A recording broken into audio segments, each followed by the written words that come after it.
Hello everybody! So today, samahan niyo po akong pumunta ng Pilar dahil ipapakita ko po sa inyo kung ano ang kaganapan dito sa school namin.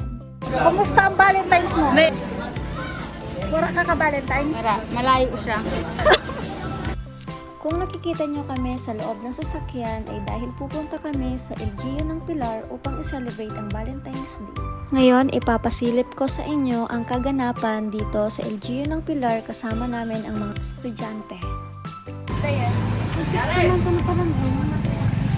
Kuya, okay, one take 190. 200, 120, 60 pesos. At dahil nga Valentine's Day, abala naman ang masisipag na mga CSC ng SL ng Pilar sa pag-aayos ng mga items. At dahil nga ang daming customers for today's video, ayan nagsisilapitan na po sila upang bumili ng mga flowers, chocolate at kung ano-ano pang pwedeng bilihin para sa kanilang minamahal sa buhay. Kaya talagang mapapasana all ka na lang sa kanila dahil sana all meron na tayong for today's video.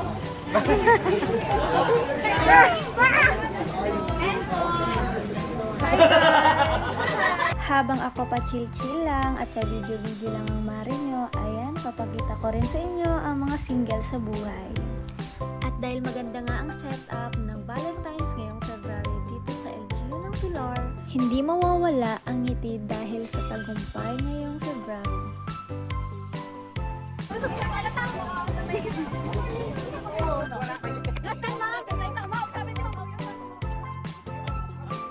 Isang achievement na naman sa mga CSC ang natupad nila at dahil dyan hindi mawawala ang picture taking for today's video.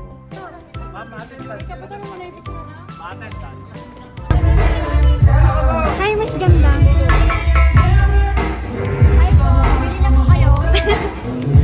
May ka-date ka ba ngayon? Meron po, si Lord.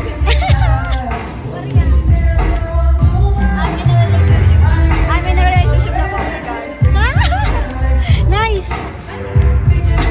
Dahil ang daming naganap ngayong araw, ayan, ang dami pa pong customers nila. As you can see, ang dami nating pagpipili ang mga items na inihanda ng ating CSC. At dahil dito lang nagtatapos ang ating video. Bye! Happy Valentine's Day, guys! Thank you for watching! Bye!